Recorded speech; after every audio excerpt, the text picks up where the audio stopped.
Hello students, in last period we had seen that how the configuration to the compound is designated. That means how the R and S configuration to the compound is assigned, and we had seen a number of examples. So let us repeat some examples and after that we will see the new examples. Now, as we have seen, in assigning R and S configuration we have to write a molecule in Fisher projection formula, and then we have to decide the priority order to the groups attached to the chiral center in decreasing order. That means the atom having higher atomic number gets first priority and so on. After that, we have to bring the lowest priority group at the bottom by making a exchange if that lowest priority group is not at the bottom, and if it is at the bottom, then arrange the molecules, rest of the three molecules, in order to have avoid the change in the configuration of starting compound. So for that we have to make the second exchange, and then we have to travel, or we have to observe rest of the three atoms or molecules from highest priority to lowest priority, and if we travels in the right hand side, then the configuration is R configuration. If we travel in a left hand side, then the configuration is S configuration. मागच्या पिरियडला R N S configuration आपण decide कसं करतो ते ठरवलंय. त्याच्यामध्ये आपण चायरल सेंटरला जे ग्रुप अटॅच असतील त्यांचा आपण काय करतो, ऑर्डर डिसाईड करतो, म्हणजे प्रायोरिटी ऑर्डर डिसाईड करतो. ज्या ॲटमचा ॲटॉमिक नंबर जास्त असेल अशा ॲटमला आपण पहिली प्रायोरिटी देतो, आणि डिक्रीजिंग ऑर्डरने आपण प्रायोरिटी देतो. म्हणजे हा दिलेला जो कंपाऊंड आहे ब्रोमो क्लोरो क्लोरोमिथेनमध्ये आपण हे एक्झाम्पल ऑलरेडी पाहिलेलं आहे. मी जस्ट रिमाइंडसाठी तुम्हाला आठवण करून देण्यासाठी आपण रिपीट करतोय. याच्यामध्ये अटॅच असलेल्या ग्रुपमध्ये काय मग सगळ्यात जास्त ॲटॉमिक नंबर कोणाचा आहे, तर ब्रोमिनचा सगळ्यात जास्त ॲटॉमिक नंबर असल्यामुळे पहिली प्रायोरिटी त्याला, त्याच्यानंतर क्लोरीनचा ॲटॉमिक नंबर जास्त आहे, आणि त्याच्यानंतर मग क्लोरीनचा, आणि शेवटी हायड्रोजनचा. अशा प्रकारे आपण 1, 2, 3 ही प्रायोरिटी डिसाईड केली. आता लोएस्ट प्रायोरिटी ग्रुप याच्यामध्ये हायड्रोजन आहे, त्यामुळे त्याला आपण बॉटमला आणणार बाय मेकिंग फर्स्ट एक्सचेंज. त्यामुळे हायड्रोजनच्या जागेवर क्लोरीन आणि क्लोरीनच्या जागेवर हायड्रोजन. आपल्या रूल्सप्रमाणे आता काय आहे, जो लोएस्ट प्रायोरिटी ग्रुप आहे तो आता बॉटमला आला. पण काय असतं की ऑड एक्सचेंज केलं म्हणजे 1, 3, 5, 7, तर मॉलिक्यूलचं काय होतं, कॉन्फिगरेशन चेंज होतं जे स्टार्टिंग कंपाऊंडचं एक्सचेंज केल्यामुळे. त्यामुळे ते बदलू नये म्हणून आपल्याला काय करायचं, इव्हन एक्सचेंज करावं लागतं. त्यामुळे दुसरं एक्सचेंज आपण करणार. त्यावेळेला आपण काय बघायचं, we have to see that the second priority group must be at the top. त्यावेळेला आपण असं पाहायचं की सेकंड प्रायोरिटी ग्रुप हा काय आला पाहिजे, टॉपला. आता दिलेल्या कंपाऊंडमध्ये पहिल्या एक्सचेंज नंतर the second priority group is C L and it is not at the top. तो टॉपला नसल्यामुळे आपण त्याला काय केलं, टॉपला नेलं. अशा प्रकारे हा सी एल इथं आला आणि ब्रिआर इथं आला. आणि त्यानंतर आता आपण हायड्रोजनला सोडून इतर ते 3 ग्रुप आहेत त्याचं higher priority to lower priority travel केलं. तर ब्रोमिनपासून क्लोरीन आणि आलो आपण फ्लोरीनपर्यंत. फ्लोरीनपर्यंत आल्यानंतर आपल्याला मिळालं अँटी क्लॉकवाईज डायरेक्शन रोटेशन, किंवा त्याला आपण म्हणू लेफ्ट हँड साईडच्या दिशेनं रोटेशन. आणि लेफ्ट हँड साईडच्या दिशेनं जर रोटेशन असेल तर कंपाऊंडमध्ये काय असतं, एस कॉन्फिगरेशन असतं. अशा प्रकारे ही प्रायोरिटी ऑर्डर आपण डिसाईड करून मॉलिक्यूलमध्ये कॉन्फिगरेशन डिसाईड करतो. हे दुसरं एक्झाम्पल आपण पाहिलं होतं. या दुसऱ्या एक्झाम्पलमध्ये आपण पाहिलं दिस इज द चायरल सेंटर. म्हणजे हा चायरल सेंटर का, तर चारही ग्रुप जे आहेत ते वेगवेगळे अटॅच असल्यामुळे ह्या कार्बनला त्याला चायरल कार्बन आपण असं म्हणतो. आणि याच्यामध्ये आता काय जॉईंट आहे, मग डायरेक्टली ॲटम क्लोरीन, कार्बन आणि हायड्रोजन. आणि ऑब्व्हियसली काय मग क्लोरीनचा ॲटॉमिक नंबर कार्बन आणि कार्बन हायड्रोजनपेक्षा जास्त असल्यामुळे क्लोरीनला पहिली प्रायोरिटी आपण दिली. त्याच्यानंतर दोन्ही कार्बन आहेत, आता हा कार्बन आहे, त्यामुळे त्याच्या पुढचे ॲटम आपण कन्सिडर केले.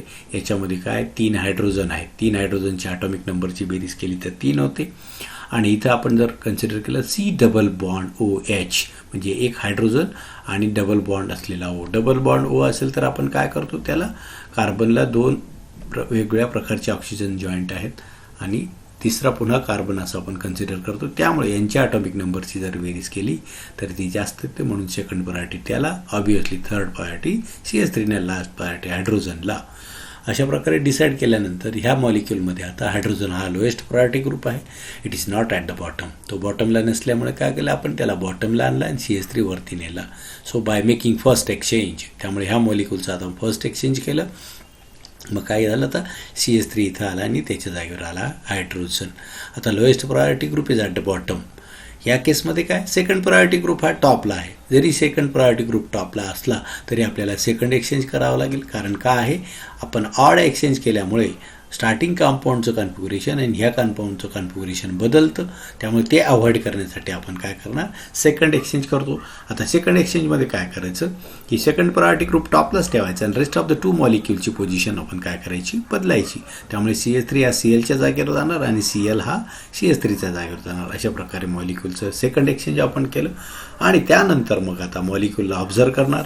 त्यावेळेला आपण ट्रॅव्हल करणार highest priority to lowest priority. Particular मॉलिक्यूलमध्ये CLची हायेस्ट प्रायोरिटी, मग CH2 आणि CH3 हा ट्रॅव्हल जर पाहिला it is anti clockwise direction, in anti-clockwise direction or it is in left hand side. That's why the configuration is yes configuration.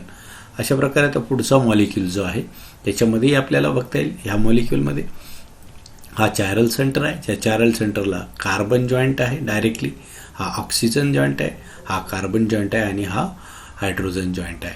त्यामुळे आता याला प्रायोरिटी देताना काय होईल कार्बन आणि हायड्रोजन ऑक्सिजनमध्ये ऑक्सिजनचा ॲटॉमिक नंबर जास्त आहे इथे म्हणून त्याला मिळालं पहिली प्रायोरिटी.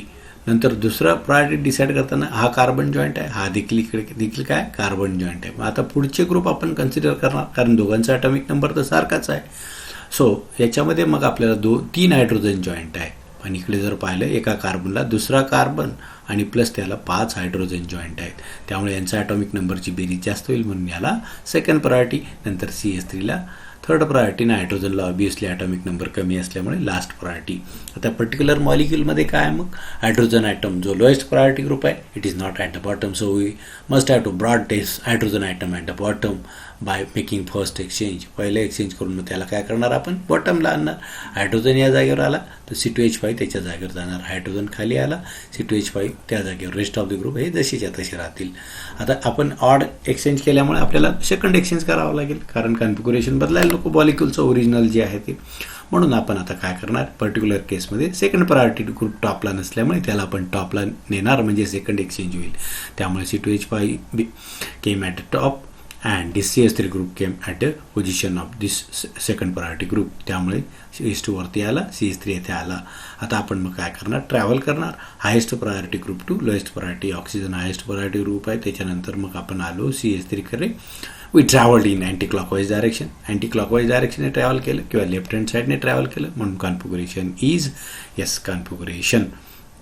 अशा प्रकारे आपण हे एक्झाम्पल्स मागच्या वेळेला पाहिलं होतं आणि त्यानंतर आपण कंपाऊंडमध्ये देखील हे पाहिलं होतं की ज्याच्यामध्ये काय आहे की डबल चायरल सेंटर आहे. एक चायरल सेंटर आणि दुसरं चायरल सेंटर. त्याच्यामध्ये आपण डिसाईड करताना काय पाहिलं होतं की प्रत्येक चायरल सेंटरचं आपण सेपरेट कॉन्फिगरेशन असाइन करणार. त्यांच्या ग्रुप्सला सेपरेट प्रायोरिटी ऑर्डर त्यांची कन्सिडर करणार. त्याचं आपण काय करणार कॉन्फिगरेशन पाहणार.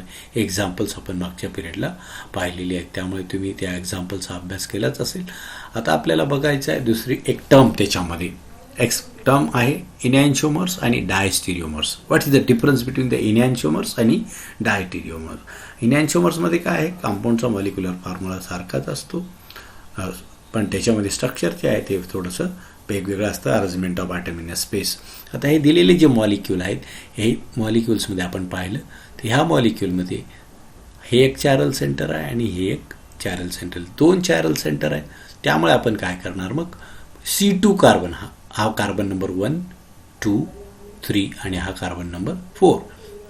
त्याच्यामध्ये C2 कार्बनचा आधी आपण काय करणार त्याला कॉन्फिगरेशन असाइन करणार. C2 कार्बनमध्ये आता आपण काय करू C2 कार्बनमध्ये कुठला ग्रुप आपल्याला आहे डायरेक्टली जॉईंट Br आहे, CH3 आहे आणि हा जॉईंट आहे कार्बन.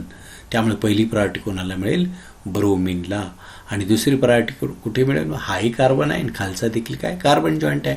मग पुढचे ग्रुप इथं 3 हायड्रोजन आहेत मात्र ह्या कार्बनला काय आहे क्लोरीन आणि हायड्रोजन जॉईंट आहे. क्लोरीनचा ॲटॉमिक नंबर जास्त आहे यांची बेरीज जास्त येईल म्हणून सेकंड प्रायोरिटी ह्या सगळ्या ग्रुपला मिळाली. आलं लक्षात. आणि थर्ड प्रायोरिटी मग CH3ला आणि मग हायड्रोजनला आणि आपण त्याच्यामध्ये मग आता काय करावं लागेल, हा जो काही लोएस्ट प्रायोरिटी ग्रुप आहे बॉटमला नाही आहे, त्याला बॉटमला आणावं लागेल, तो बॉटमला येईल, मग रेस्ट ऑफ द ग्रुप कुठे जाईल, इथे जाईल. आणि मग आपल्याला ऑड एक्सचेंज झालं म्हणून आपल्याला काय करावं लागेल, ऑड एक्सचेंजमुळे आपल्याला सेकंड एक्सचेंज करावं लागेल. आता हा CS3 ग्रुप आहे तो या जागेवर आलेला आहे, हा एवढा मोठा बल्की ग्रुप इथं आला आहे आणि हा हायड्रोजन इथं आला आहे. आता काय आहे, हा जो ग्रुप आहे इथे हा आहे सेकंड प्रायोरिटी ग्रुप. कुठला ग्रुप आहे, हा सेकंड प्रायोरिटी ग्रुप. मग त्याला काय करणार, पुन्हा आपण सेकंड एक्सचेंजमध्ये हा सेकंड प्रायोरिटी ग्रुप जो आहे तो वरती जाईल आणि त्याच्या जागेवर CS3 येईल. मध्ये इथं CS3 राहील आणि इथं आपल्याला हा rest of the bulky group आणि मग आपल्याला उरलेला जो ग्रुप आहे ब्रोमीन या ठिकाणी होईल. मग आपण जर ट्रॅव्हल केलं तर ब्रोमीनपासून असं ह्या दिशेने प्रवास करू, CS3 पर्यंत येऊ. त्यामुळे त्याचं कॉन्फिगरेशन झालं C2चं S कॉन्फिगरेशन, कारण अँटी क्लॉकवाईजने जाणार आहोत. तसंच आपण सेकंडचं ठरवलं, सेकंड ग्रुपचं, तर त्याच्यामध्ये प्रायोरिटी ऑर्डर ठरताना पहिली प्रायोरिटी क्लोरीनला, दुसरी प्रायोरिटी मग रेस्ट ऑफ द ग्रुपला, तिसरी प्रायोरिटी येईल CS3ला आणि चौथी प्रायोरिटी हायड्रोजनला. आता लोएस्ट प्रायोरिटी ग्रुप बॉटमला नाही आहे म्हणून we have to bring this at the bottom. हा H काय येईल, या जागेवर येईल आणि हा CS3 काय होईल, या जागेवर जाईल. आता पहिलं एक्सचेंज झालं, त्या पहिल्या एक्सचेंजमुळे आता का मॉलिक्युलचं काय होईल, ऑड एक्सचेंज झाल्यामुळे त्याचं कॉन्फिगरेशन बदलेल. म्हणून आपल्याला काय करावं लागेल, सेकंड एक्सचेंज. मग सेकंड एक्सचेंज करताना काय, हा top priority group, second priority group तर टॉपलाच आहे, त्यामुळे आता आपण काय करणार, मग हा CS3 आणि CLची पोझिशन इंटरचेंज करणार. म्हणजे हा CL ह्या बाजूला जाईल आणि हा CS3 इथं गेलेला ह्या बाजूला येईल. आणि आपण जर ट्रॅव्हल केलं तर ते इथं CL आहे असं क्लॉकवाईज डायरेक्शनने, we have to travel in the clockwise direction. त्यामुळे त्याचं झालं 3R. आणि अशा कंपाऊंडची जर आपण मिरर इमेज घेतली एक्झॅक्टली तर आपल्याला अशा प्रकारे C2C3 कार्बनचे या मिरर इमेज मिळेल. आणि त्याचं जर कॉन्फिगरेशन आपण कॅल्क्युलेट केलं C2 आणि C3चं आपल्याला मिळेल 2R आणि 3S. म्हणजे स्टार्टिंग कंपाऊंड जो आहे त्याचे C2C3 सेंटरचं जे काही कॉन्फिगरेशन आहे त्याच्यापेक्षा एक्झॅक्टली अपोजिट कॉन्फिगरेशन आपल्याला मिळते. इथं 2S आहे तर इथं 2R आहे, इथं 3R आहे, इथं 3S आहे. असं जर कॉन्फिगरेशन असेल, mirror images of each, non superimposable mirror images of each other असल्यामुळे ते काय, these are enantiomers of each other. Compound having non-superimposable mirror images are enantiomers. ते काय असतात, एकमेकांचे enantiomers असतात. आता तेच आपण ह्या कंपाऊंडमध्ये बघू. इथं बघा आता काय आहे, इथं आपण कॉन्फिगरेशन कॅल्क्युलेट केलं, इथं पण C2 आणि C3 सेंटर आहे, इथं पण C2 आणि C3 सेंटर आहे. त्याचं तर कॉन्फिगरेशन आता मी डिटेलमध्ये न जाता आपण शॉर्टमध्ये, C2 कार्बनचा आहे 2S आणि C3 कार्बनचा आहे 3S. आणि इथं पाहिलं तर 2चं आहे R आणि 3चं आहे R. म्हणजे काय आहे, एक्झॅक्ट अपोजिट कॉन्फिगरेशन आहे. त्याला आपण काय म्हणतो, इनॅन्शिओमर्स. त्याला काय म्हणतो आपण, इनॅन्शिओमर्स म्हणतो. Compounds having non superimposable mirror images, यांच्यामध्ये नॉन सुपर इम्पोजेबलमध्ये इनॅन्शिओमर्स झाले. आता परंतु काय आहे, याच्यामध्ये ह्याच्या मिरर इमेजेसमध्ये इथं कसं होतं, एकाचं सेंटर 2S होतं 3R होतं, दुसऱ्याचं 2R होतं 3S होतं. इथं पाहिलं तर SS कॉन्फिगरेशन, इथं पाहिलं तर RR कॉन्फिगरेशन. आता ह्या कंपाऊंड जर आपण पाहिलं तर डायस्टिरिओमर्समध्ये काय असतं, सॉरी हे आता इनॅन्शिओमर झाले, सॉरी आपण बघूया. म्हणजे 2Sचं कन्व्हर्शन 2Rमध्ये झालं, 3Sचं कन्व्हर्शन 3Rमध्ये झालं, त्यामुळे ते झाले इनॅन्शिओमर्स. कारण का, हा कंपाऊंड जो आहे थर्ड कंपाऊंड, हा फोर्थ कंपाऊंडची काय आहे मिरर इमेज, किंवा फोर्थ कंपाऊंड काय आहे थर्ड कंपाऊंडची मिरर इमेज. त्यामुळे these are the enantiomers of each other. याच्यामध्ये फर्स्ट कंपाऊंड काय आहे, ची मिरर इमेज आहे सेकंड कंपाऊंड. म्हणजेच काय, compound having non super mirror images are the enantiomers. ज्या कंपाऊंडच्या mirror images non superimposable असतात आणि ज्यांच्यामध्ये चायरल सेंटर असतं, असे कंपाऊंड जे ऑप्टिकली ॲक्टिव्ह असतात आणि त्यांना आपण इनॅन्शिओमर्स असं म्हणतो. आता आपण जर पाहिलं पुढे तर डायस्टिरिओमर्स. आता इनॅन्शिओमर्समध्ये काय, compounds having non superimposable mirror images. आता डायस्टिरिओमर्समध्ये काय, these are not mirror images of each other. Thus, stereoisomers but not object and mirror images of each other are diastereomers. आता वरचे एक्झाम्पल जे पाहिलं, मग पहिलं आणि सेकंड एक्झाम्पल काय आहेत, मग enantiomers. But first and third example are diastereomers. म्हणजे याच्यामध्ये हा कंपाऊंड आणि हा कंपाऊंड, starting compound number first and compound number third are diastereomers. त्यांना काय म्हणतो आपण, डायस्टिरिओमर्स. का तर ह्या कंपाऊंडमध्ये चायरल सेंटर आहे, या कंपाऊंडमध्ये देखील चायरल सेंटर आहे. यांच्यामध्ये कॉन्फिगरेशन परत 2s आहे 3r आहे. इथं 2s आहे 3s आहे, म्हणजे 2s राहिलेलं आहे. मात्र हे बदल आहे इथे. हे बरोबर आहे, 3rचं 3s झालं, पण काय sचं sच आहे. पण दोघांचा मॉलिक्युलर फॉर्म्युला काय आहे, सारखाच आहे. फक्त अरेंजमेंट ऑफ ॲटम काय आहे, वेगळी आहे. कारण इथं बघा CH3 CH3 H H Br Br हे बरोबर आहे. इथं Cl आहे, इथं H आहे, इथं मात्र H आहे आणि इथं Cl आहे. हे जर एकमेकांसमोर आपण पकडले तर आपल्याला मिरर इमेजमध्ये काय पाहिजे, Cl आणि Br ह्या बाजूला पाहिजे. त्यामुळे हे जे आहे कंपाऊंड नंबर फर्स्ट आणि कंपाऊंड नंबर थर्ड हे एकमेकांचे मिरर इमेज नाही. मॉलिक्युलर फॉर्म्युला सारखाच आहे, पण दे are not mirror images of each other. असे जर कंपाऊंड असतील त्यांना डायस्टिरिओमर्स असं आपण म्हणतो. काय म्हणतो, डायस्टिरिओमर्स. कंपाऊंड नंबर सेकंड आणि कंपाऊंड नंबर 4 मध्ये सिमिलर केस आहे, ते देखील एकमेकांच्या मिरर इमेजेस नाही, म्हणून ते काय आहेत, डायस्टिरिओमर्स. म्हणजेच काय, ते compound having same molecular formula but they are having a non-superimposable mirror images. They are not mirror images of each other. Then such compounds are the diastereomers. त्यांना आपण काय म्हणतो, डायस्टिरिओमर्स आहे. दिलेलं एक्झाम्पल आहे डायस्टिरिओमर्स. मग हे कंपाऊंड दोघांचा जर आपण फॉर्म्युला पाहिला, मॉलिक्युलर फॉर्म्युला सारखाच आहे. CH3 CH3, एक हायड्रोजन आहे, इथे एक हायड्रोजन, ब्रोमीन आहे ब्रोमीन आहे, क्लोरीन आहे क्लोरीन आहे, हायड्रोजन आहे हायड्रोजन आहे, CH3 CH3. Molecular formula is same. पण काय आहे, यांचं जर मध्ये आपण मिरर पकडला तर ब्रोमीन येथं पाहिजे होता, क्लोरीन बरोबर आहे पण ब्रोमीन नाही. त्यामुळे एकमेकांच्या मिरर इमेजेस नसल्यामुळे, पण मिरर इमेजेस जर आपण म्हणून पकडल्या, फर्स्ट कंपाऊंड हा कंपाऊंड याच्यावर ठेवला तर ते काय होतात, नॉन सुपर इम्पोजेबल आहेत, पण त्या मात्र मिरर इमेजेस नाहीत. That's why this compounds are the diastereomers. त्या कंपाऊंडला आपण काय म्हणतो, मग डायस्टिरिओमर्स म्हणतो. Compound having similar same molecular formula but they are not mirror images of each other, then such compounds are called as a diastereomers. आता पुढची concept आपण बघूया. What are meso compounds and racemic mixture. Meso compound म्हणजे काय आणि racemic mixture म्हणजे काय. आता कंपाऊंडमध्ये चायरल सेंटर असलं की त्याच्या mirror images non superimposable असतात आणि mirror images non super imposable असतील तर ते एकमेकांचे इनॅन्शिओमर्स असतात आणि असे कंपाऊंड काय असतात, ऑप्टिकली ॲक्टिव्ह असतात. पण कंपाऊंडमध्ये चायरल सेंटर नसेल तर कंपाऊंड ऑप्टिकली इनॲक्टिव्ह जनरली असतात असं म्हटलं जातं. पण ते compound which are achiral even though they have stereo centers are called meso compounds. म्हणजे कंपाऊंड काय आहे, चायरल सेंटर आहे पण तरी सुद्धा ते काय आहेत, ऑप्टिकली इनॅक्टिव्ह आहेत. त्यांना मेसो कंपाऊंड असं म्हणतात.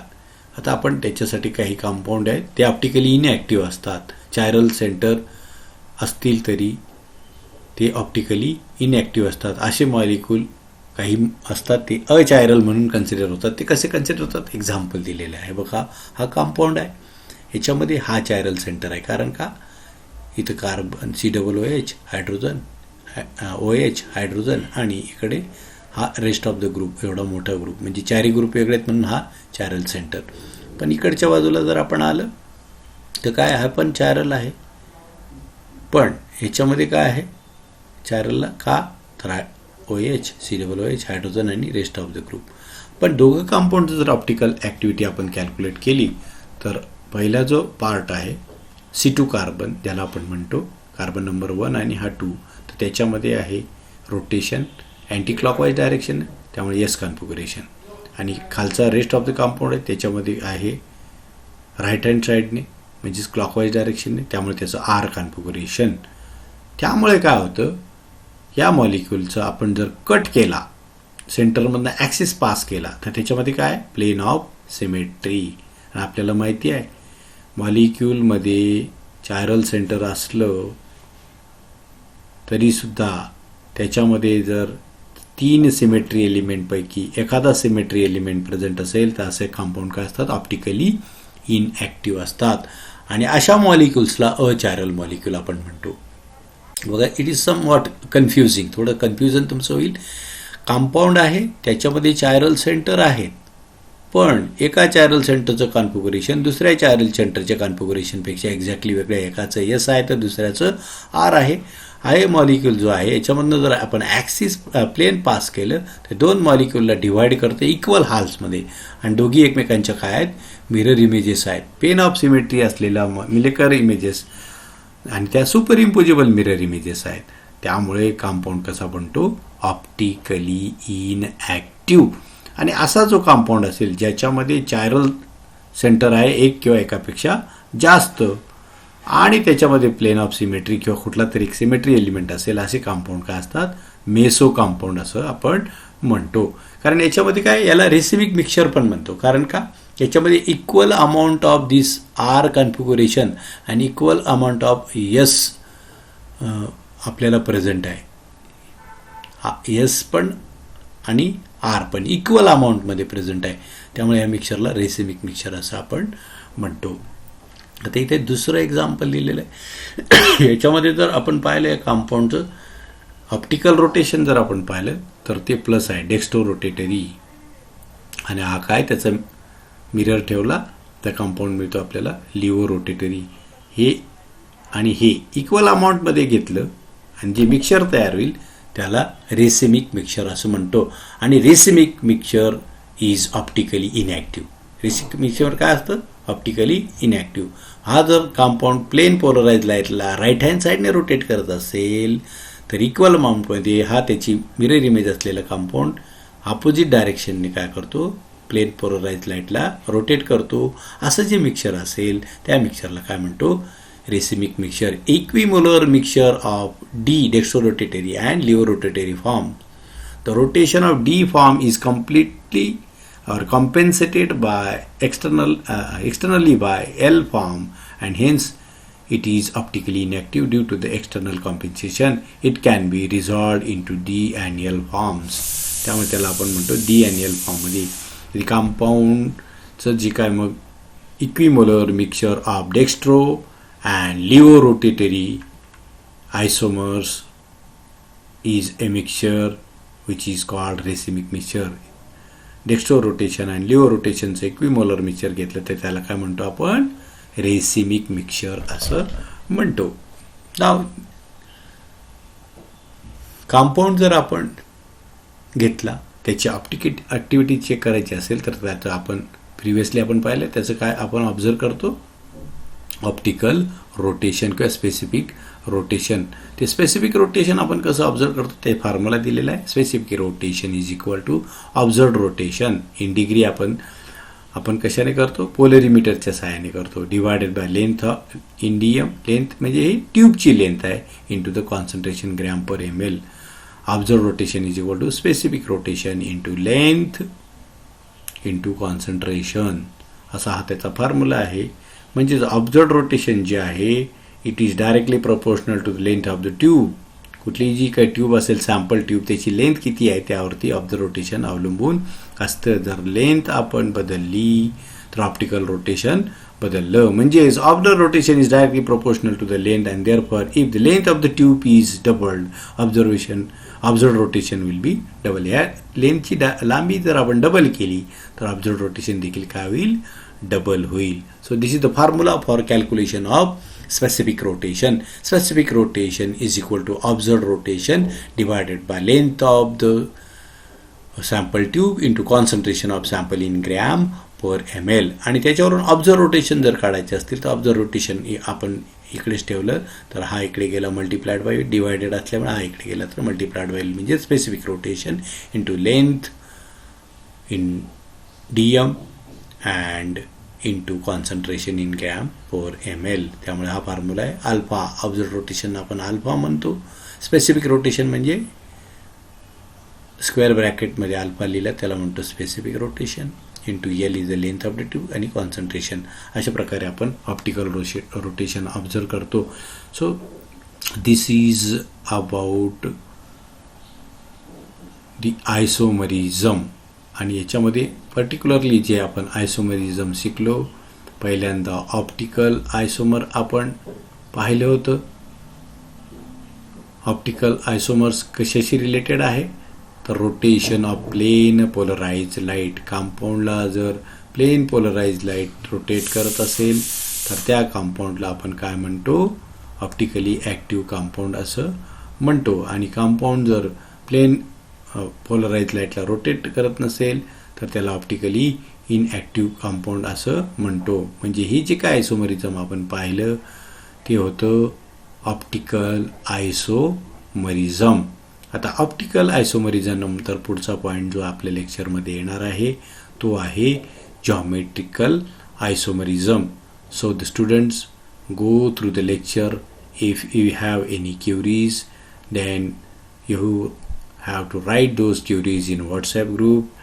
I will try to solve your queries, and in next period we will see the geometrical isomerism. पुढच्या पिरियडला आपण काय बघणार आहोत, geometrical isomerism. Till then, enjoy the lecture.